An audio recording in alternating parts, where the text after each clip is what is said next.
Hey, what's going on? Welcome back to another episode of Gem Drafter. I am James Newton, your host, joined by my co-host Payson Burnett. Hello, folks. Excited to do a little pre-draft version. Excited for the NFL draft too. And we are also joined by Corey, aka Ronald Cavalier, from the Dynasty Theory Discord. How you guys doing? I'm just excited to be here. Well, we really appreciate you being here, man. No Um, problem. we've had quite a bit of back and forth through the messaging, and it's nice to put a face to the name. It is. And It is. I value your opinions quite a bit, so that's why we've got you on here, and Oh, hopefully we'll have a thanks. good time tonight. That But means a let's lot. go ahead. Oh, I was just saying that means a lot. Oh, That's huge for me. So thanks, man. I heard you might I'm disagree with so Mitch, so we can both go against him. So that's good. I, It's more support. I hope so. I mean, you guys are both Packers fans, so we have a lot No, in not me. common. No, Oh, you're not? Oh, oh, that that was was Jake. Jake. that's from even Jake's last a Packers that's episode. even fan. better. That's even better. It's Anyway, worse. I'm a Lions fan. Oh, me too. I'm glad I Oh, can there we flatter go. you with Yeah. I'm glad I can flatter you with my 33 listener following. Hey, Um, that's more of a following than I have. but but anyway, let's talk about this Melvin Gordon re-signing with the Broncos. I don't have the exact money here, but I don't think it was a lot, right? Like 5 million No, I don't with think so either. incentives. And I'll just quick give my thoughts on it. At first I was thinking like, oh, Melvin Gordon, I'll backtrack a little bit here. All offseason, I've thought that Melvin Gordon's like a buy for win now teams pretty much. Like you could get him for a third round pick. And it hurts to see him go back to the Broncos from a production standpoint, but when I first saw the news, I was thinking, oh, Javonte Williams, he's still going to overtake. And he very well could. But I mean, they were pretty much even last year. And you got to think that QB upgrade is really pulling those safeties back and probably the linebackers too. So, it could go any which way as far as the timeshare for the running backs, like the workload for each one gets. But I mean, you got to think that the overall carries and rushing yardage goes up for this team. Yeah, I think that's And right. then Do they rush for I 2,000 yards this year total? this last year, I believe so. And before my browser got all funky, I was gonna say I had the stats pulled up because they have a new head coach, Nathaniel Hackett, who was the OC of the yeah. Packers for the last 3 years. And the Broncos actually ran the ball more times last year than the Packers did any of the previous 3 years with a different Wow. coaching staff. So I'm sorry I kind of took the lead there, but Payson, how are you feeling about Melgo going to the Broncos? I mean, it's everything as it should be. Javante's still stuck in a timeshare. He's not going to have that RB1 season, heading more towards Nick Chubb, less towards Jonathan Taylor. So, I mean, as someone who just traded him away to Newts, I'm feeling like I made the right choice. How about you, Corey? I expected that there would be somebody added into the backfield just from what they do in Green Bay with Aaron Jones and AJ Dillon. So I thought if it wasn't Melvin Gordon, it was going to be somebody else. My thing with Javante was his value was so high that I was just looking to get out of that room there. Was just the value so high and waiting for him. Last week, it was uh, Javante and Darnell Mooney for T. Higgins and J.K. Dobbins when the Melgo news came out that he was thinking about signing with the Ravens.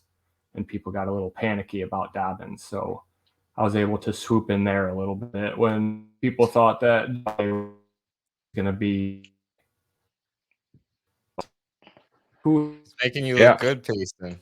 that's Well, yeah. I mean, More Corey, ways we're than one. obviously great friends, Lions fans, Dobbins fans, anti yes, yeah. Javante. This is great. Yeah, you cut out a little bit there, Corey. You kind of froze up, but we got what you were saying about that trade with the Dobbins and T. Higgins, upgrading Mooney to Higgins. But I'm sure, you're making Payson look good in more ways than one with your Dobbins love and the freezing up and microphone. Yeah, it's perfect. This is a great pod. Awesome. I'm also a Higgins fan, and Higgins over Mooney is like goodness. a slam dunk. Yeah. You guys might as well just sign off and start your own podcast together. Yeah. Now we're just going to agree all the time. Yeah, that's what people want to hear, right? They only want agreements. Nobody argue about anything. I do believe, though, that Javonte has a good chance mid-season to do something more than what is expected right now.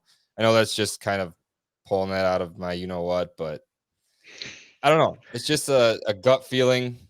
Melvin's 29. Could happen. So yeah, and I think that's the other part of it. So we've got Melvin, who's old, a known commodity. Somebody else was, as Corey was saying, likely coming in. If somebody else came in and somebody else happened to be, I don't know, Breece Hall, Kenneth Walker, then you're feeling a lot worse on Javonte. Mm-hmm. So I think it's good kind of to have it just be Melgo. Yeah. And last year for the stats, I just pulled it up. Javonte had 203 carries for 903 yards, and Gordon had 203 carries for 918 yards.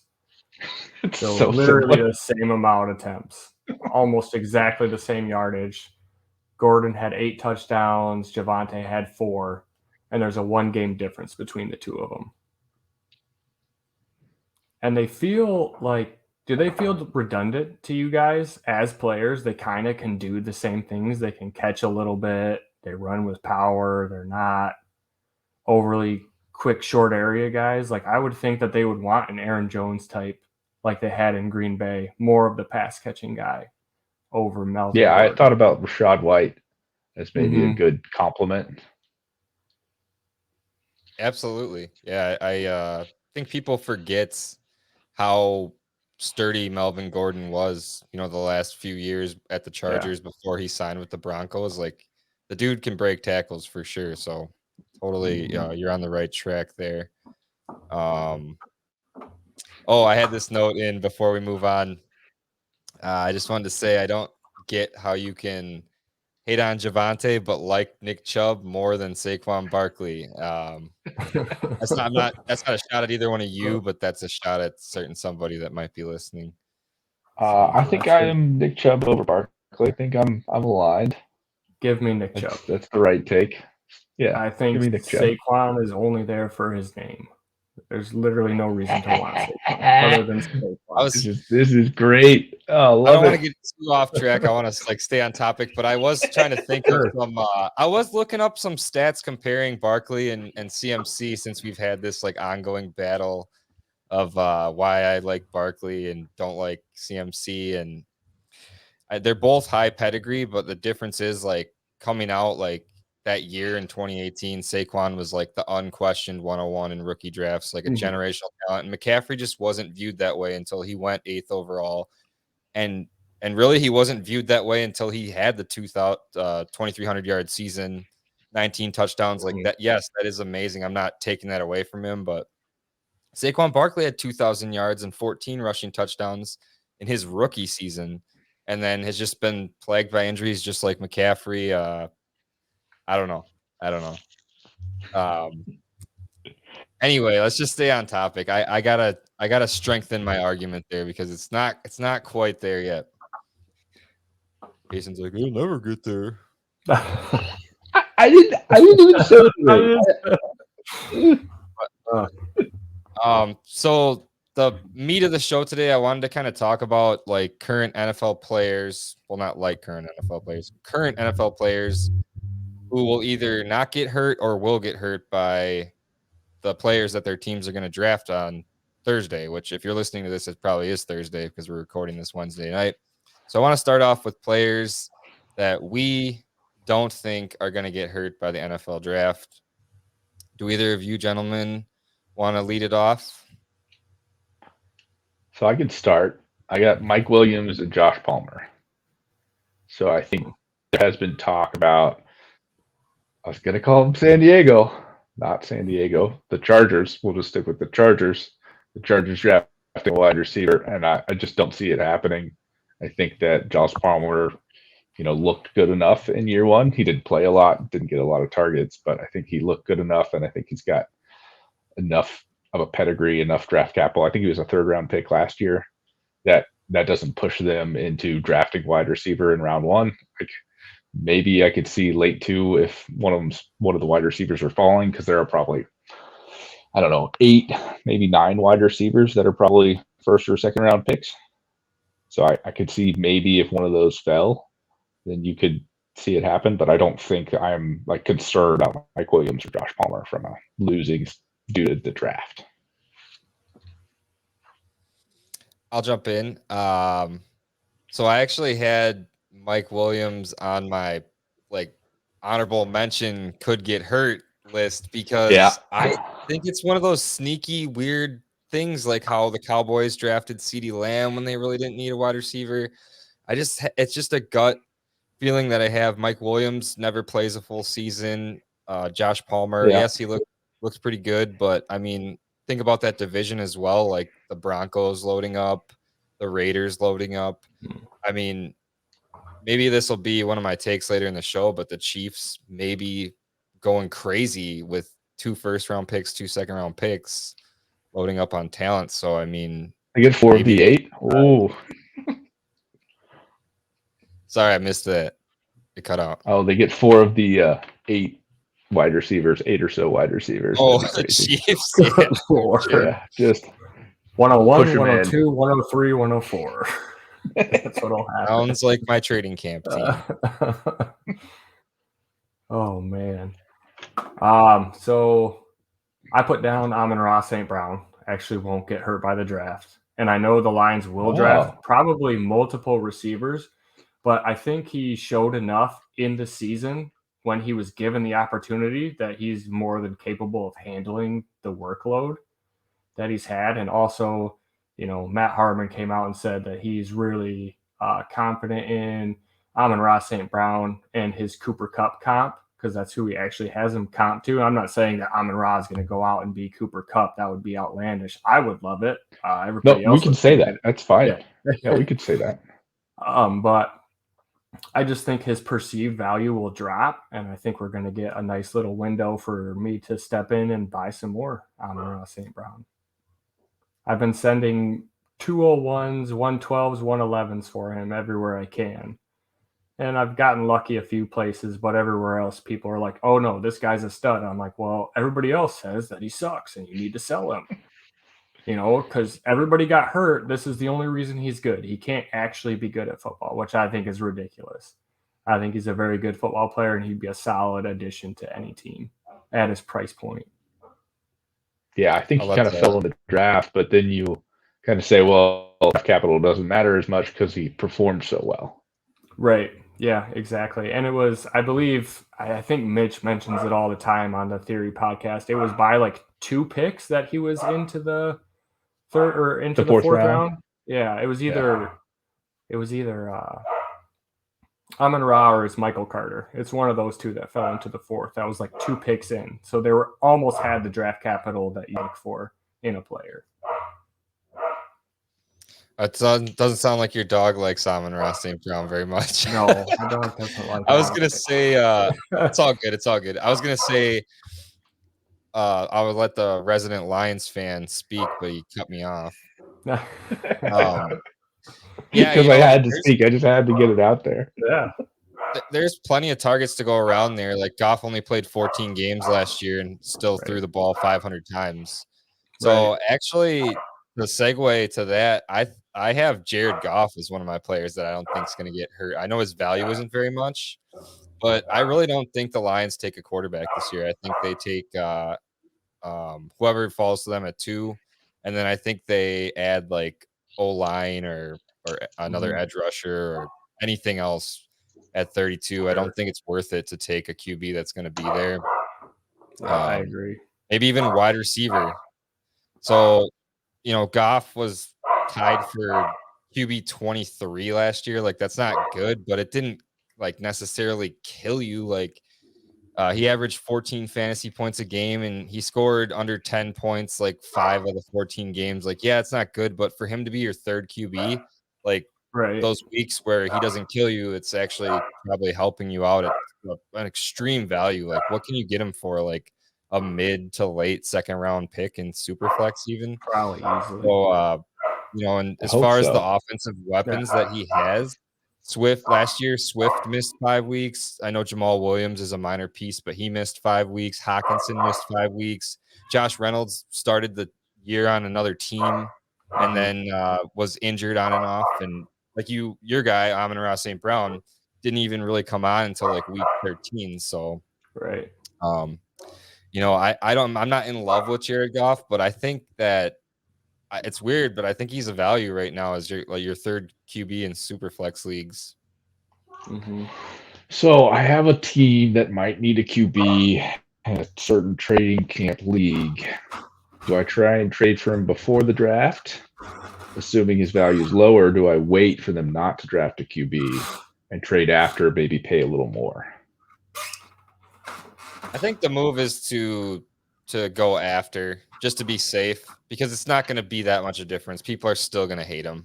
People just hate Jared I Goff. agree. Either way, I don't think his price goes up at all if they don't draft a quarterback. I think he'll stay the same. But the risk is if they do draft a quarterback that His he value loses goes the down. job. Yeah. Mm-hmm. So then you're like, he still has a little bit of value, but you're basically left with nothing as far as production. So I would wait. Yeah. If they take Malik at 2, though, that we've seen in some mocks, I don't know that they will do this. I don't think that they should do that. But if they do, the general thought is that Malik sits the entire year. So you could still buy low and you still get a whole year, maybe half a year at worst. The season goes bad and they just throw Malik out there and say, have at it. Yeah. And then he becomes a real cheap QB too for me. Right. Right. Jared Goff might be my QB2 in one of my super flex leagues. So that I got a couple leagues floating. I'm like, why is Goff on this roster? Gotta check my offers quick. See if anything went down. Have you guys been having trouble with Sleeper? It's been not giving me notifications for the last couple days. Daily, I have trouble with Sleeper.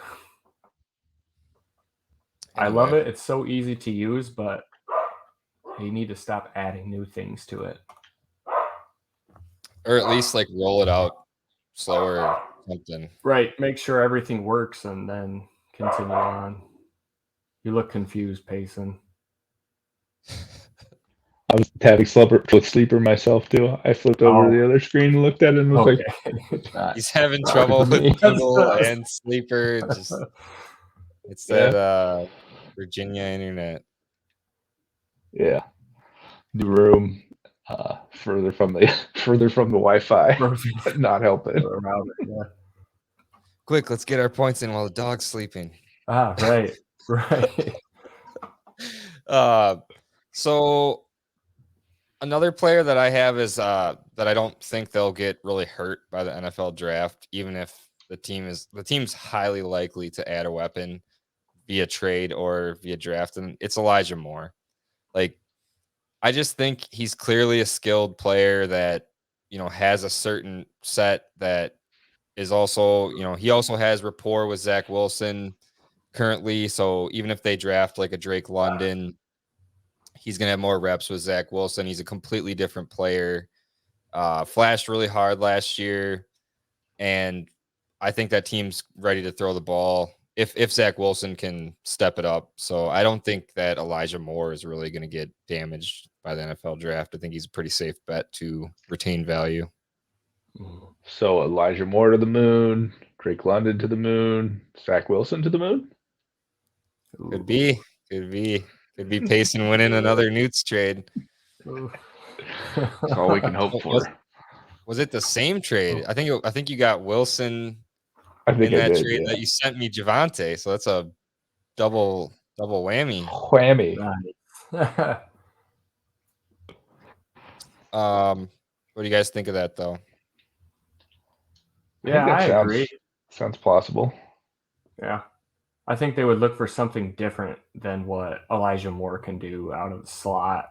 And he can do a little outside, but Drake London would be completely different than that, down the field type deal, more intermediate. Not that Elijah doesn't do that, but they're just a different skill sets. I think that's what I would look for more is if they bring in somebody that kind of has the same skill sets, then I think it would become an issue. But if it's somebody like Drake London or another big bodied guy, I wouldn't be that concerned.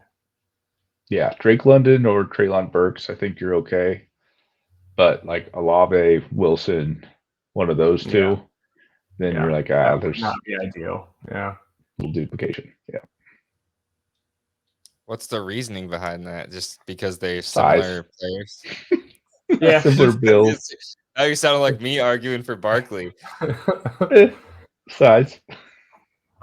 Just different usage. I would worry about Treylon Burks though, because if you watch the Arkansas film of him, it's jet sweeps. It's any way they can. He's in the backfield. He's doing all kinds of weird little gadgety things as well.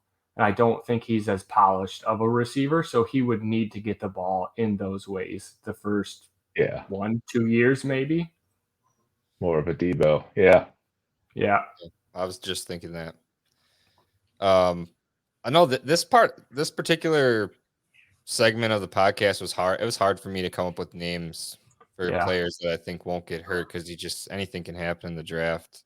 Did you guys have any more that you wanted to? So my two my two additional ones are kind of on the same vein. So Javonte and Melgo. So not going to get hurt anymore. Don't think they're going to draft another RB. So it's not going to be a 3-headed monster. Fingers crossed. Oh my god. And then same thing with Chase Edmonds and Raheem Mostert. I think the Dolphins have kind of proven that they don't really want to draft a running back. So I'm thinking they don't draft one either. Yeah, I'd agree. And with what's his name? His name's escaping me right now. McDaniels. Mike McDaniels, the new head coach, with him coming from San Francisco and the Kyle Shanahan system. And how many times have we seen Joe Blow and Joe Schmo come off the streets and rush for 100, 150 yards in a game? And we're like, who's this guy? Oh, well, it's just the system. So if he truly brings that, then running back shouldn't matter. And I'd agree that they're not going to take one. Another guy I had on my list that I just want to mention before we move on to players that we think are going to get hurt. A player that I don't think is going to take a hit in value, and I actually think he's kind of sneaky this year. Like when it first happened, people were excited, but the gleam has kind of worn off him. Juju. I think Juju is safe. I know him and Kelsey are both going to live in the same area, but Mahomes is going to throw the ball 650 times. So I could easily see Juju. I know Kelsey is due for his normal 150 targets, but I could easily see Juju in that 120 range, and they're all going to be short, so higher catch rate. I'm definitely giving up a late first to get Juju on any win now teams. Maybe not like a rebuilding team. He's not old, but I might want to take a shot at a rookie over him. But I think Juju's pretty safe in my opinion. So what's the stat line there on 120 targets? You 90 receptions, 900 yards, something like that? Maybe a little bit more in the, if his yards per reception is 13, maybe he breaks 1,000 yards, and maybe he's no internet right now. I don't know the stats, but I think that Juju has been in the 5 range, 7 range. Someone else can check me on that for yards per reception. Yeah, I guess I'll have to. Force you to do research. That's my new role. When that guy, give it to me. The early years of Juju, he was 15, 12, 13. The last 2 years were 8.6. So when Big Ben was washed, he sucked, and when Big Ben was good, he was good. And now he has Patrick Mahomes. Patrick Mahomes, pretty similar to Wash, right. Big Ben. Yeah, I think that's right. Yeah, absolutely. Yeah. And Yeah. MVS, super similar to Antonio Brown. Yeah, I think that Oh my checks out. God. Checks out. I So, have Juju and MVS as players that will get hurt. ooh, elaborate. Yeah, I'm on the opposite. I am on the opposite side of you. So I just think with perceived value, and they've got to bring in probably 1 to 2 wide receivers. I mean, we've seen MVS. You're a Packers fan. You've seen MVS. Okay, he's not really worth what he got paid at all. Not in my mind, anyway. So I think they bring in 2 wide receivers just to get a deep threat, try to replace Tyreek. So what opened up so much for Kelsey and what would open up for Juju, and then the dominant defenses in that division. It's insane, but pass attempts and pass volume, you will still produce, but I don't think he's ever going to hold the value that you really want on your roster as a tradable asset. Oh yeah, I mean MVS is not sexy at all, but you got to think from an NFL perspective. Like they went out and got him for a reason. Like they're gonna try to use him. I mean, I Right. want the Chiefs to draft 2 wide receivers, but are they going to? I mean, I guess we've got a resident Chiefs and Lions fan that could maybe give us some insight on that. Yeah, I think the idea of a deep threat, I think that sounds right. Like that's something that they would target, and that's where you kind of get to maybe Juju's not hurt. I am a kind of I don't want to say truther, but MVS fan. Like the idea of MVS, I think is there as a deep threat. That's how he's going to use. Now he didn't connect that often with Rodgers, and maybe he's not going to connect much with Patrick Mahomes. But I think he plays that role. Whether or not he's good at it, I don't know if it matters if he's still stretching the field.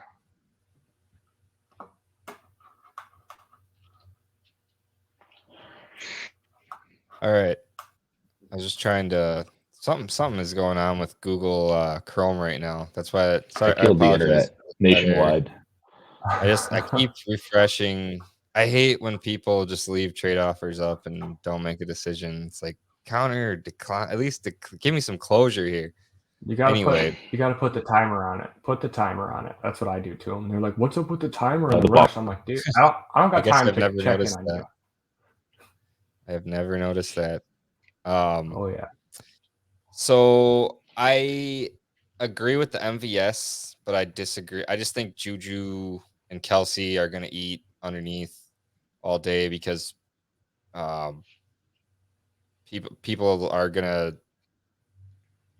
I mean, where else is he going to go? I mean, unless they really invest in like a speedster that other than MVS. I mean, they're going to play MVS deep with 2 guys, and Juju and Kelsey are just going to eat.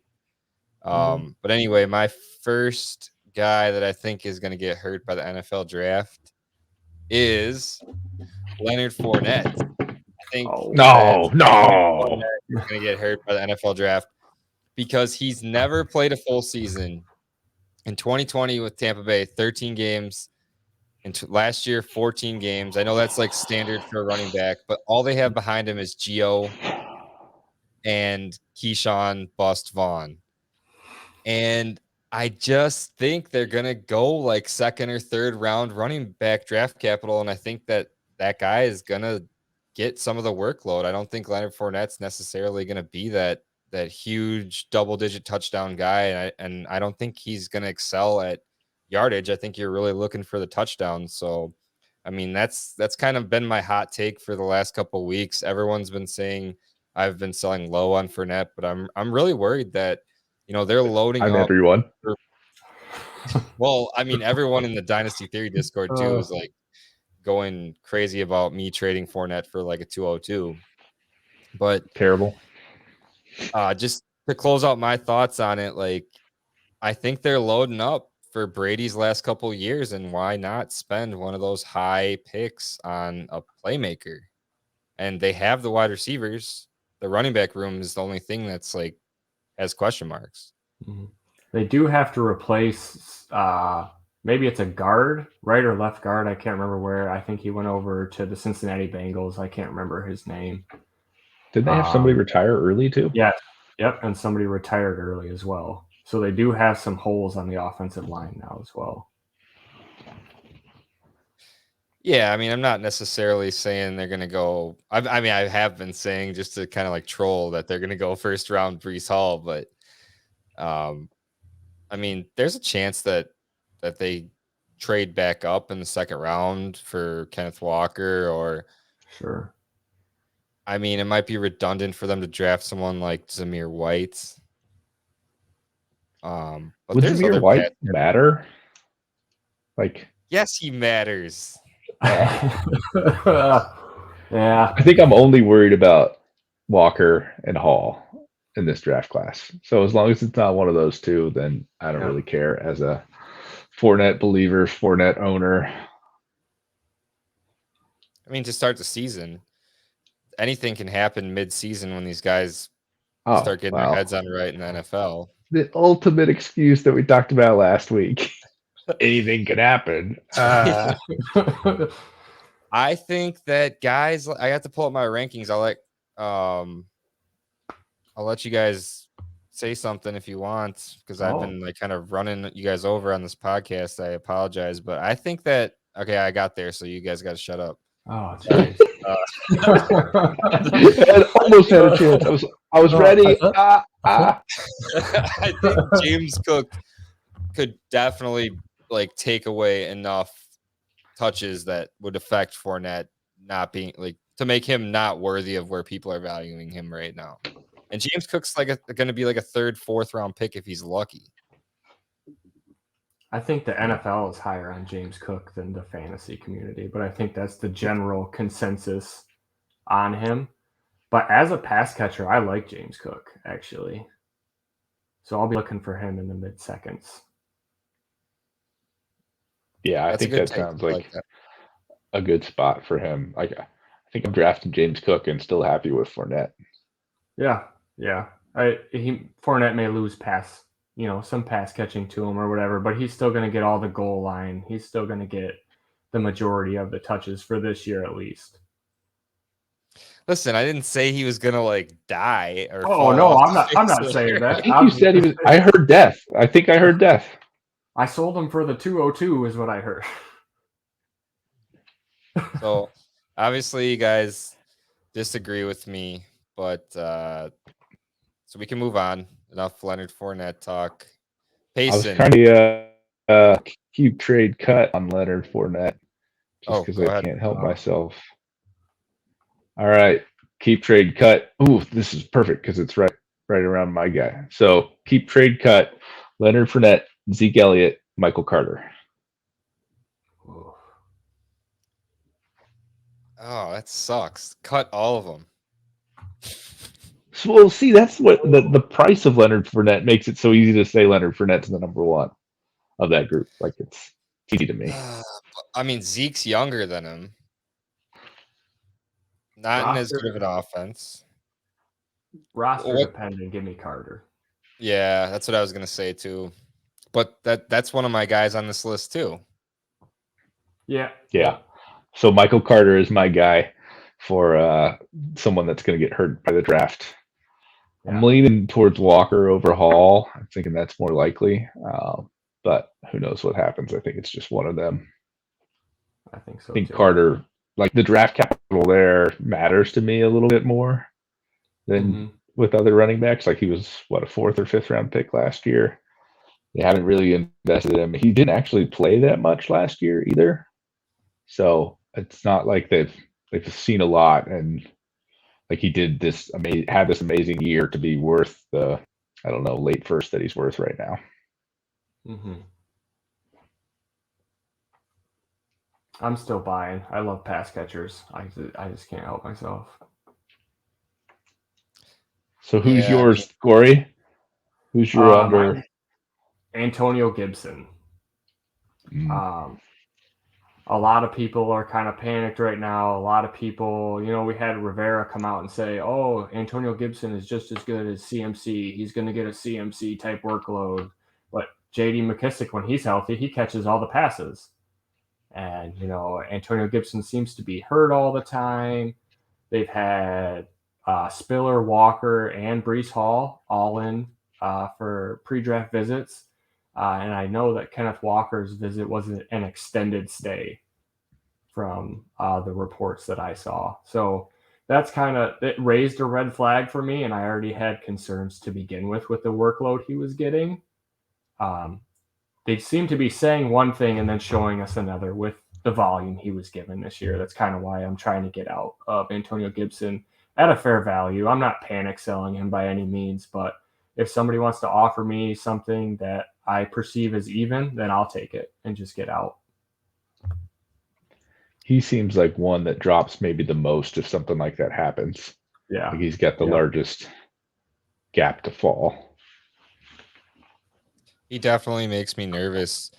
Thinking back to him coming out, like he kind of exploded onto the scene of Dynasty for as far as like rookie drafts. Like people all of a sudden realized like what kind of prospect he was, and I don't know. Yeah, it's scary. Like it seems like he was kind of a late bloomer, also. So that's like that kind of lends to being nervous about him. And then all the good points that you made, Corey. I'm not in on Antonio Gibson in any of my dynasty leagues, so it's easy for me to pretty much sell him here. So I agree.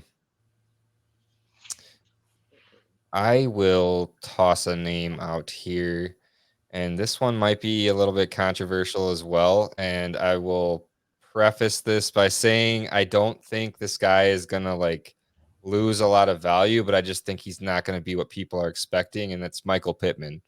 I think the Colts almost surely have to hit the wide receiver position in this draft, and I don't love Matt Ryan, so I think that targets are going to get split. I don't think Pittman's going to be like. I think people are like wanting Michael Pittman to be like a Mike Evans type guy, and I just don't think he's going to get fed like that. So I think it's going to be kind of an avoid for the Colts pass game until, the quarterback situation changes in the future, especially with Jonathan Taylor getting 320 touches on the ground. Yeah, I think everybody's kind of assuming that Pittman's going to be hyper targeted, kind of like Calvin Ridley was and kind of like Julio was. It's just like Matt Ryan's not good at going through his progressions. He's just going to keep throwing to the same guy over and over again. And so right now, if you look at the roster, I think it's Pittman. So if that roster suddenly includes somebody else that's equal to or better than Pittman, then yeah, you might have some issues. So I actually disagree. I actually had him in my list of players that wouldn't be hurt by the NFL draft because for some strange reason, it comes out every year. They love Paris Campbell. They can't get enough Paris Campbell. Paris Campbell can't stay on the field, and they seem to always have 3 or 4 wide receivers that pop up in the preseason, and this is the guy, and they just kind of mishmash them together to get a wide receiver 2 on the team. So I actually think Pittman's going to be okay. You just made me think that I wanted to disagree with that, but then I went to thinking like, okay, let me put myself in the shoes or the mind at least of the coaching staff and the GM, and it's like, okay, I just figured it out. Like the Colts organization is stupid.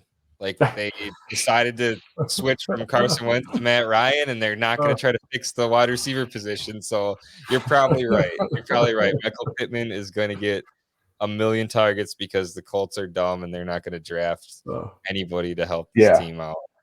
The Colts see themselves as like a playoff team, and if we made the playoffs, then who knows what could happen? We could have been a Super Bowl team. So Carson Wentz is the reason we didn't make the Super Bowl because he couldn't win that last game. Yeah, it's definitely all his fault. I was being serious though, like that. I can I want to say like from if I was the coach or GM, I would definitely be looking to add like wide receivers or tight end, something more than just Pittman. But I could totally see from your perspective. Yeah. Well, that was cool. That was good. Payson, did you have another guy that you wanted to bring up? Yep, I got another running back for you. This one no one's gonna like. Austin Eckler. I think that Justin Jackson was the hope. So Justin Jackson has not been re-signed yet. And the fact that he hasn't been re-signed yet, I think that means they're probably going to draft somebody. And I think anybody they draft takes touches away from Eckler. I think that they saw Eckler as getting too many touches last year. I think they would have preferred to give touches to other running backs, and they just couldn't because everybody stunk. But Justin Jackson looked kind of good last year towards the end of the season relative to everybody else. And so I thought he would re-sign. He didn't re-sign. So I'm a little nervous about Austin Eckler. I totally get the train of thought. I would like to see somebody like Zamir White or Kevin Harris go there. I think that's a perfect compliment to somebody like Austin Eckler. Yeah, I agree. I hadn't even thought about Eckler in being hurt by the draft whatsoever at all. Now that you bring it up, it's actually some really good points there. Now you're like, oh, offers, sending them away. Guys, I gotta go. I got. Here, he's about to offer. Sent. Oh no, I meant to hit this one. Send offer. And then when they don't like it, they gotta counter. Yeah. I was working on those pre-show. Yeah, that's a good take. I think that the Chargers are surely going to add some sort of offensive weapon in the first 3 rounds. With one of the, I mean, they don't have a second round pick, right? Because of the Khalil Mack trade. Yeah. But I don't know. I've seen Olave mocked there. I mean, they could shock big time and go like running back at 16. It's definitely not going to happen, but that would be like a huge shocker. Definitely not, but maybe. I mean, if you think about it, like, I know it's hindsight's always 20/20, but like, and maybe the Chiefs were just stupid, but CEH was a first round pick. It's like, how can you not see Breece Hall being a first round pick? With some, I'm not saying you guys, but some of these people that are like, there's no way a running back's going day one. Yeah. Anyway, I think that we're all going to be shocked by the NFL draft this year. I think this is the every year, and if it's not, then I'm going to be so disappointed. We're shocked every year. Nobody thought the Broncos were going to take Judy. Nobody thought the Eagles were going to take Goddard when they had Ertz. Like something like that always happens. But anyway, staying on topic, Corey, did you have another guy that you wanted to talk about for? So I have Michael Gallup down. I have him down as well. This is just strictly if Treylon Burks falls to the Cowboys, I don't think Jerry Jones can help himself. To an Arkansas guy, like I can't. Wide receiver, like that's it. I have no basis to that, but if Treylon Burks is there, Jerry Jones is pulling the trigger. Yeah. Did you see the video of him throwing his Steven under the bus about Taco and then saying oh no, I saw the tweet though. Oh my gosh. He was like, Taco was Steven's call. Parsons was my call. Yes, dude. Good pick, my pick. Right. Kind of in a similar vein, I had like Adam Thielen. Like that, like they don't need a wide receiver, but like that could be a shot. I'm not saying that's going to happen, but that could be a shocking thing that happens where they draft a wide receiver early. The guy might not necessarily take the targets away at the beginning of the season, but that could be something that works its way along as the season goes on. Mm-hmm. Did you guys have? Oh, go ahead. That seems to be the story, like for the past few years for Thielen, though, is we get these later round Vikings receivers in, and everybody's like, "Oh, Thielen, he can't stay healthy. He's older, but he still comes out here and performs every year." It'd be somebody I think I'm looking to buy at his price, really, because it's got to be a mid-second at this point. Yeah, I kind of hope they do draft someone, and then you can buy him even cheaper. It's a third-round pick for Adam Thielen. Oh yeah. Yeah. Send it. Done. It's like the Larry Fitzgerald years, when he was in his early 30s. Yeah. So did you guys have any other players that you wanted to talk about? I have one more, Mitch Trubisky, the Truth Bisky. I think the worst. Well, I guess Drew Lock maybe, but Drew Lock's almost too easy. Like, there's no way Drew Lock survives the draft. But Mitch Trubisky, I feel like he's the presumed starter, and I think he is the easiest to topple from a starting quarterback perspective. Besides Drew Lock, I think the Steelers are definitely drafting a rookie QB. Like, there's no way it doesn't happen. Unless it doesn't happen, because anything could happen, right? Yeah, Barkley could have 2,000 yards. It could happen. But I tend to agree. Almost every mock has the Steelers taking a quarterback that I've been seeing lately, and yeah, I don't think Trubisky's the answer. So you're saying it's not going to work out for Deceiver to Crazy? No, I don't think so. He did tell me that Trubisky was really good, and I just need to watch some tape. Oh, James, you know him, Jewy in the Discord. He loves Trubisky. He'll tell you all about how great he would be and how much Matt Nagy ruined him. Yeah, it was the same argument. Is this the same guy? Really? It could be. Yeah, it was all Nagy. Oh God. Shamefully, once upon a time, I thought that Mitch Trubisky was going to be a better prospect than Patrick Mahomes back in the day. But I'm sure a lot of people were kind of there when the draft first happened. What, pick 2 versus pick, 12, 13, 14, something like The that? Bears traded up for him too. So yeah, that was a terrible trade too. They overpaid like a second and a third round pick to move up one spot. Bears. Yeah. One last guy that I wanted to mention, and I think that this is another sneaky landing spot for running back, is the Eagles.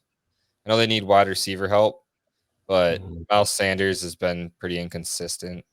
And all they have behind him is Boston Scott and Kenny Gainwell, I believe, unless they still have Jordan Howard on their roster. But I think that that's a sneaky landing spot for a running back. See, I think that Sanders has been beaten down so much that it's almost like his value isn't even hurt at all by a rookie running back. I mean, I guess if it's Hall or if it's Walker again, but everybody just kind of assumes it's going to happen. So I don't know if he moves. So I guess in terms of dynasty value, you're right. I guess I'm just kind of meaning it kind of hinders. Yeah, it kind of hinders any upside that people might have thought was there if that were to happen. I think there's a chance of that. Corey, did you have anyone else you wanted to talk about?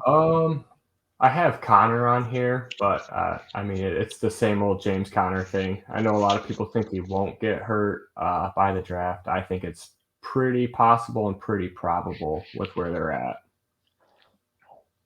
Jason's like, shut up. We're not friends anymore. I got my old guys. I got Connor. I got Fournette rolling into the season with 2 RB1s. Oh, just very fragile at the moment. I bought some Connor. I've got my fingers crossed. My fingers are crossed. Yeah. But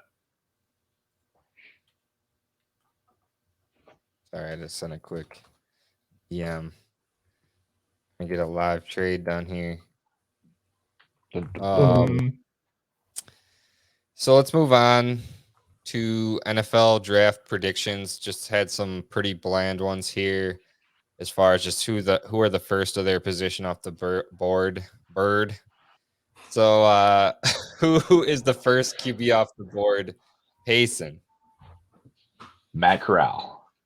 Everybody's not talking about him. Silent but deadly. Matt Corral goes top 10, first QB off the board. Shock the world. Corey, go. I just have I put Malik Willis. Everybody hates this class so much, and he seems to be the only one people are like, oh, if he has the right coaching, he could be the guy, and that just seems to be enough these days to be the first quarterback off the board. See Mitchell Trubisky. And I'm just gonna go with my guy, Kenny Pickett. I just think he's the best quarterback in this class, and we talked about it on the last podcast that he, was voted by some scouts as the top guy. So, yeah, he has small hands. That's what. Yeah, Wasn't there another recent QB prospect that had small hands that Burrow had small hands. Yeah, Burrow. Yeah. Get out of here with your small hands. Lander. Is that the comp now? Small hands Oh, Burrow, God. fifth, like late career starter, He's huge He's jump somewhere in the last between- year. he's somewhere in between Justin Herbert and Joe Burrow. So somewhere in between there. Just like the tight range. Just kidding. Just kidding. All right. So I will go first here with who I think will be the first running back off the board. I think it's pretty obvious, but it definitely could change. But I have Breece Hall, but I could see Walker happening. How about you? What say you, Payson? I'm also Hall. Feels boring. Wanted to say somebody else, but I didn't believe it. Oh, I'm Walker. There we go. Oh, okay. There Yeah. you go. It's Walker. He's definitely, just as I would like to say he's just as good as Breece Hall, but just doesn't have the receiving profile in college. Yeah. But he did catch the ball in high school. A lot of people have pointed out. So I always try to say that, just because the guy didn't catch the ball, just because the guy didn't pass protect as much, doesn't mean that they can't do it yet. Right. It's like saying you can't progress in your life. There's no way that you're stuck where you're at. Right, exactly. I think the combine is really interesting for Hall and Walker because without the combine, I think Walker's probably a better prospect. Just like hashtag watch the tape. I think that Hall doesn't play up to his athleticism, but then his athleticism shined really well at the combine, and then it's like, well, if he could actually achieve that athleticism, then he's got to go first. Right. Somebody's got a creaky chair. Oh, that's probably the wife walking around. Oh, No. I thought it was someone being No. back and forth. Yeah.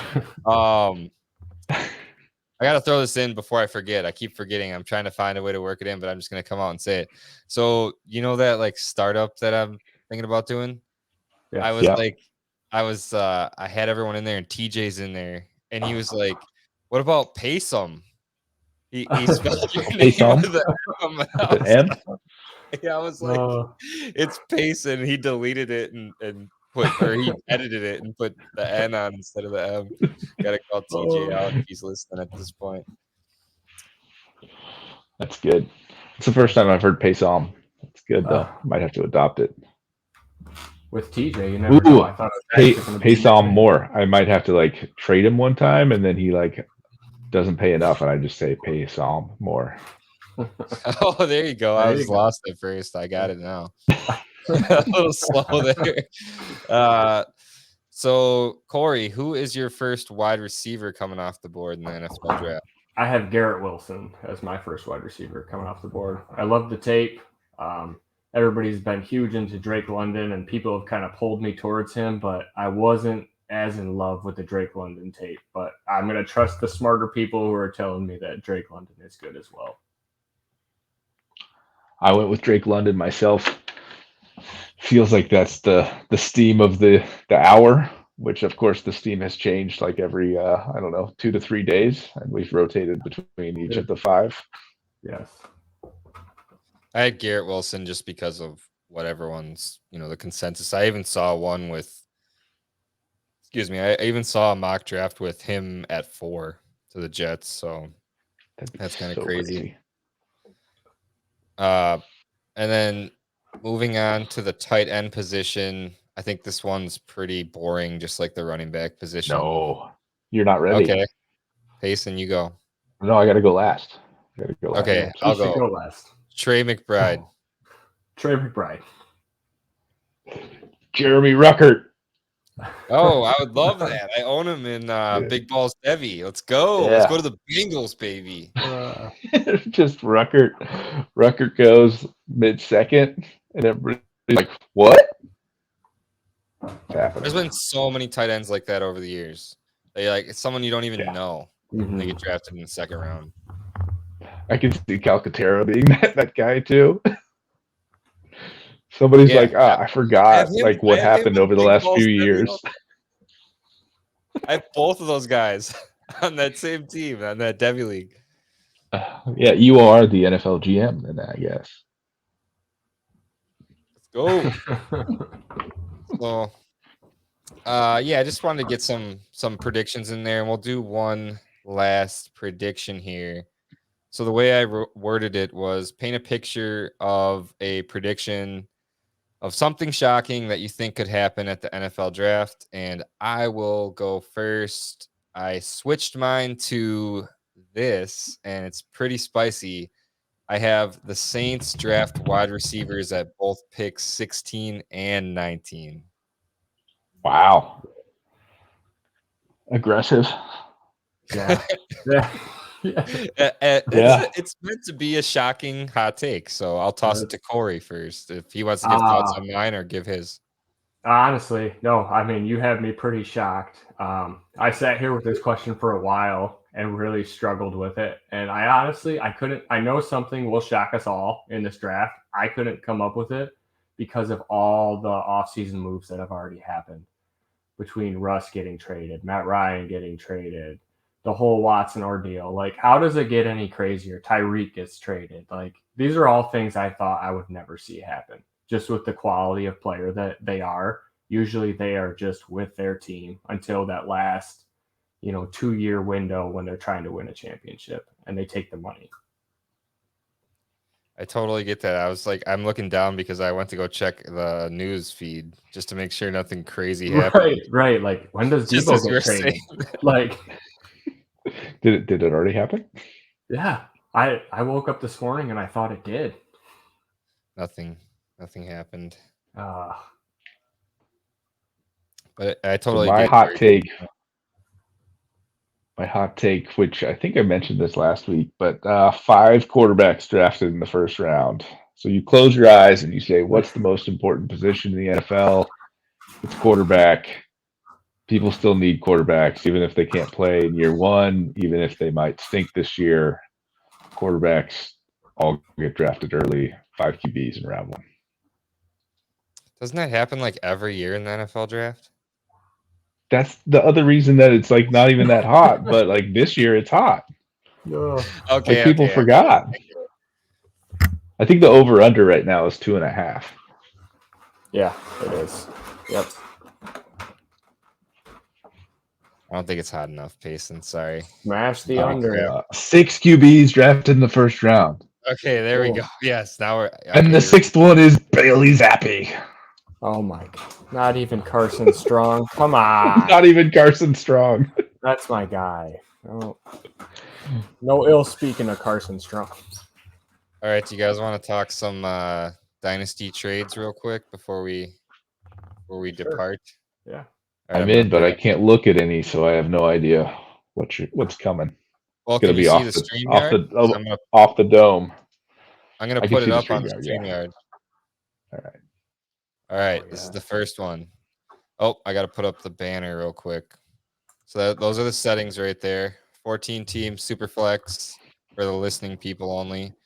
Start 4 wide receiver, and it's a 2 PPR tight end premium. So this is a league that Payson and I are both in. I mentioned him earlier in the podcast, Deceiver de Crazy. I doubt he's listening because I'm like his number one enemy. But What up, Deceiver? he sent away DJ Chark, Ronald Jones, and Gabe Davis to another frequent of my leagues in the podcast, Loops AC. In return, Deceiver received. So I'm kind of talking too much instead of just laying out the trade. So Loops got DJ Chark, Ronald Jones, Gabe Davis. Deceiver got DeAndre Hopkins, Allen Robinson, and Gus Edwards. Payson, what do you think?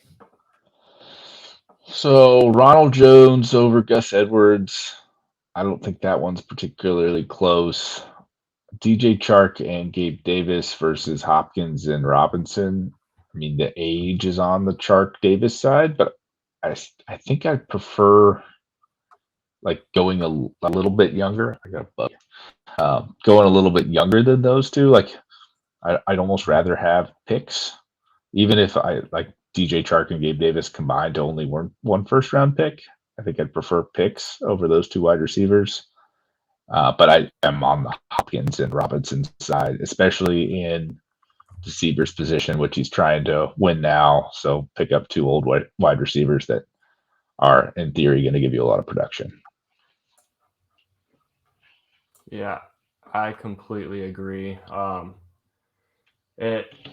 It kind of makes me want to vomit on both sides. It's not anything I would look to acquire in Chark or Gabe Davis.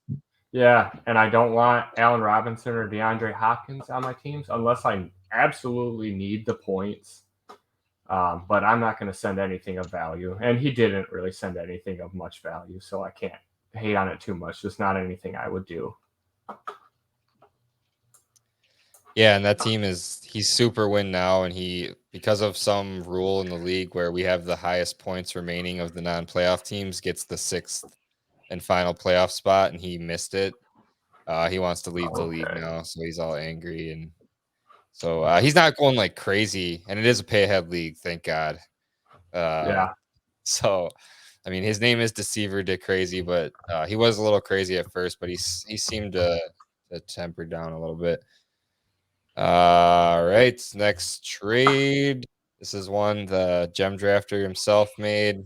I got some feedback on this one that I sold a little bit light on Dylan, but this team is like a full-on rebuild, and I'm not necessarily counting on Dylan to like break out the way Derrick Henry did. So, like, literally the only player I have on this team is Jerry Jeudy now. We'll get to that in a second. I have like 101, 102, 105, 107, 109, 111, 112. We get it. We get it. So anyway, Corey, what do you think of this deal for a 14? I think it's fine. The 112 is what it is. AJ Dillon's not everybody's cup of tea. I'm not a huge AJ Dillon guy. I would acquire at the 112 price. I'd probably look for like 110 if I was selling. So it's really not much more value that could be gained. And, it's probably what you could get in your league. I'm sure you shopped it. No, actually, it was a one-off where he sent me the trade. Totally shopped it. It's important to shop. It's interesting. It's interesting you say that because I'll probably get, since I'm different than a lot of consensus, I'll probably get my 112 or my 110 at 112. Oh, yeah, Mechie. Yes, perfect. Quite a bit. That was the I'm just gonna name this episode Mechie. Jason, what do you think of that one? You're in the league. So I think I'm taking the pick there. I actually think AJ Dillon is a pretty good sell for anything in that 110 to 114 or 202 range. I think I'm selling there. I think the idea of Dillon is better than the reality of Dillon, because the reality is he's the second back in a timeshare. He's getting older, and everybody thought like, well, when Aaron Jones leaves, that he's going to get the backfield to himself. Well, Aaron Jones is back now, and then at this point, like if Aaron Jones leaves, later after his current contract, they're going to have somebody else. Like at that point, AJ Dillon's almost too old. So I think that same thing actually applies to Tony Pollard too, where everybody's just got this idea that they would be these great starters, and it's just never going to happen. So you're saying Derrick Henry is an outlier? Yes.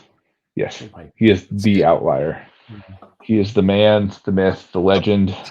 Yeah. A possibility remains that could be an outcome for Dillon because he is a beast. Yeah. Anyway, it could happen. Quads. He does have big quads. Points for quads. Can I get some fantasy points for these quads, please? Let me get those. All right, so I did a terrible job of laying that one out. I don't think I even said the trade. I just kind of jumped into my team. Typical Newts. But this next one, I'm going to do a better job. This is a trade Payson and I made. We'll judge that.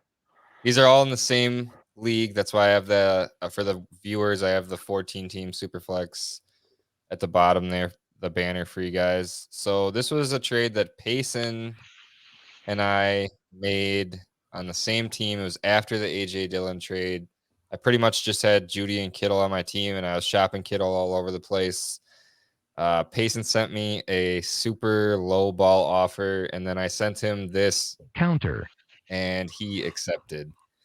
Corey, what do you think of this deal for a rebuild team? For a rebuild team, it's so hard with tight ends because there's only so many that are valuable at all and produce at the level that Kittle does. But I could understand why you would sell at that point if you are a rebuilder.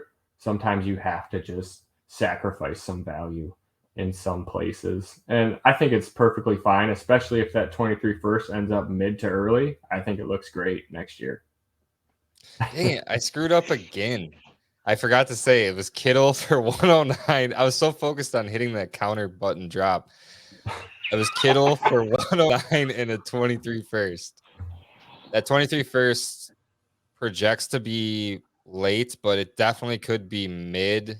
Like, I think it has a high chance of being mid, which is why I offered for it, because the guys' running backs are like Fournette, Carson, and nothing else. So it's Fournette and Yeah, Connor.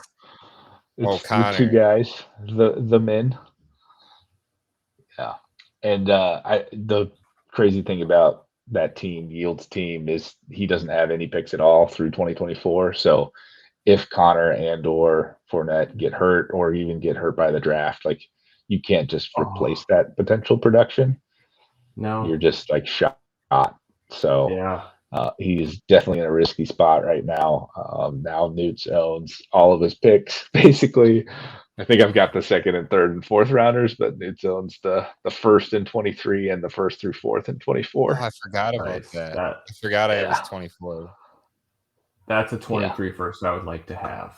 Yeah. I mean, he has really good wide receivers, but yeah, everything else is.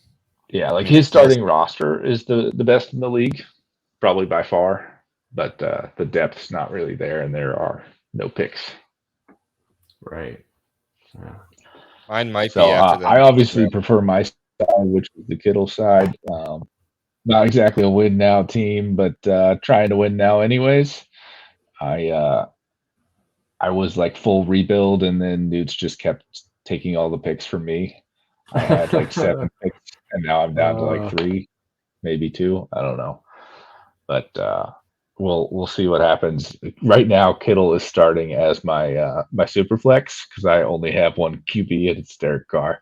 So we'll see what happens. Yeah, but you have 108, and I told you, based on the other teams, I think you're at least going to get a QB. But yes, you're right; they might not be a starter. But look, you acquired some picks here in the same look at league. You that. sent Van Jefferson to Loops for 308 and 413. I thought that was a pretty good deal. Yeah, this was basically me saying I'd rather have anybody else but Van Jefferson on my team. So trading him for what I could get. The only person that was even mildly interested. I was trying to get 301 or 302. He wasn't having it. I even tried to offer my 2 fourths and Van Jefferson for 301 and 302, and it didn't happen. So 308 was the next best pick. So I finally just accepted. A lot of back and forth for no real advantage here. That is a lot. I'd much rather have 308 than Van Jefferson straight up, especially with Robinson coming to town. It's like, sure, yeah. If Akers works out, Higbee does anything, it's not. I mean, an injury needs to happen, which we never hope for. All right, and then I just had one last one of Payson doing his little thing with loops here. Last one that he had for. I think I did another one today, didn't I? I don't know. Strong button. Yeah, this was today. Yeah. Yeah, so Marquez Callaway worth nothing, and you somehow got the 310. And I mean, Josh Gordon's worth nothing to me either, but. So kind of the same thing here. I was trying to get 301 or 302 for Callaway. He wasn't having it. Yeah, nobody's having it. No. He was just like, well, fine, 310, and he put in Josh Gordon. I don't really care for Josh Gordon one way or the other. So again, just acquiring a pick that could be something for somebody who I think is definitely not something. Yeah, I mean, a good deal on your part. I mean, Callaway could have some opportunity if they don't go with my crazy hot prediction for the NFL draft, but Uh, I think they're almost surely drafting a wide receiver. they have to. Michael Thomas has to back up somebody. I have one if you guys want. Yeah, go for it. Oh, shoot. Should have stopped the screen share there. How unprofessional. So I'll have to tell it to you guys. I don't have all the fancy tools. Yeah, just So lay it I out, man. sent Matt Stafford, Nick Chubb, Terry McLaurin Oh, for We're big. Kyler Murray and Elijah Moore. Yeah, it was a big trade. It was actually with a manager. I've gotten Kyler off in a few different leagues. He's tired of the Kyler antics, so I kind of took to that and saw, a spot where I could get him cheap. And I think that it'll look better this time next year when Nick Chubb is hitting that 26 and everybody's like, what do I do with Nick Chubb now? What do I do? I can't get anything for him. And I just don't believe in Terry McLaurin at all. So I get a young wide receiver, a young quarterback. Sorry, Stafford, you had to go. Following that itch. Following that so Mitch advice. McLaurin or Elijah Moore? Like, I think that's pretty close. It is. It's very close. The way I broke it down was it was Stafford plus Terry for Kyler and then Nick Chubb for Elijah Moore. But you could really sub in Nick Chubb with Terry McLaurin either or to add up to Kyler is what I saw it as. Yeah, definitely. I mean, I personally would have targeted because I'm kind of like I'm done with the Kyler BS too. But like I still understand that he still has value. Like I'm not like writing him off completely like Christian McCaffrey. But no, I think that's good. I think it's good value for your side because I'm even before like sort of reference it the Dynasty Theory Discord like or the Patreon. They do a Saturday or Friday or Saturday show, and one of Mitch's points was to sell Matthew Stafford. He's just worried that the back thing is gonna pop back up for him, and it just doesn't want to deal with that. Not that it is, but like it's a possibility, and he just doesn't want to deal with that. So he's trying to pivot off of him. That's why that show is called the Pivot Point. So I like that. I view it as Stafford and Chubb, like you said, for Kyler, and then just kind of getting younger at the wide receiver position. Yeah. I like it. Yeah, I think this is probably peak dynasty value for Matt Stafford. So it seems like a good time to be selling. And then you get to one of those top, call it 8 or 9 QBs that everybody wants. Even if Kyler is now at the bottom of that, because everybody's a little scared. I think he's still clearly in that. And I don't know what it takes to pivot to one of the other ones if you want to, get away from the Kyler drama by yourself or two. All right, I got one last one for you guys. Then I got to get out of here. I got to sign us off. It's the walk-off trade.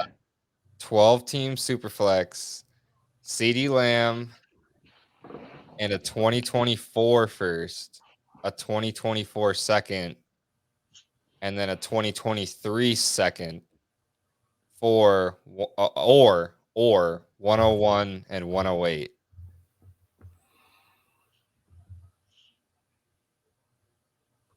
I'll take Lamb. Yeah, Lamb. You heard it here first, Nipples. If you're listening, take that offer. You offered that for 101 and 108? Yeah, because then it makes my team Javonte, Barkley, Breece Hall for the running backs. And then I still have 108, 109, 111 in my pocket. And then I have Adams, Cooper, Judy, and then the wide receivers I take with those 3 other first-round picks. Yeah. So maybe giving up a little bit of value, but I was thinking about it the other day. I was like, trying to do a deal with El Fish, and I was trying to send that 24 or a 24 first, and I was trying to I was trying to send 202 for a 2024 first, and I was thinking like this year, like 20, I think I might rather have 202 than a 2024 first right now. Just 2 years of production from that player. Mhm. Yeah. I just got an offer of 112, I think, for my 2024 first and declined it. Jeez. But I thought about it and I was like, I don't know. 2024 is so far away. It's hard for me to Yeah. judge the value of that Yeah. pick. It's different when I know it's weird because you want to bet on your team, but it's different when you're first because you want that card in your pocket, like in case something happens with your team. Like the first I'm offering is not mine. It's Cooper 34s. Yeah. Yeah, that's It's pretty probably- much how I operate too. I keep my own first. I'll sell somebody else's, and if I miss out and made a mistake, oh well. At least it wasn't my first that I did it with. Well, Yeah. You could wreck for your 2 team years if you out, lose your I first agree. and you end up like 101. Yep. Yep. It's happened before. Let's just It say that. has. Yeah. Just to somebody. It might have happened to somebody on this podcast, and the other person on this podcast might have had the pick. Yeah. But then, like the other person on this podcast might have got the pick at a decent deal back from the Yeah, just kind of gave it back for free. pick. You're welcome. So, but I just wanted to say another quick point. I actually feel comfortable letting my first round for the next year go if I'm really confident in my team. But 2 years out, I always want to try to keep that one just in case something happens, like something crazy. Like everyone on my team I was wrong about, which Mhm. doesn't often happen, but sometimes maybe. Anyway, I got to get going, you guys. It was really fun. I had a enjoyed good it. time. Yeah, I had a great time. Hopefully So we get some for- hot takes in the draft. Hot actual draft. Yes, I hope so. And every second that we are prolonging this podcast is another second closer to the NFL draft. So let's go, NFL draft. I'm going to sign us off here for me, James Newton, for Payson Burnett, and for Corey, aka Ronald Cavalier. Thanks for listening, and we are out. Later.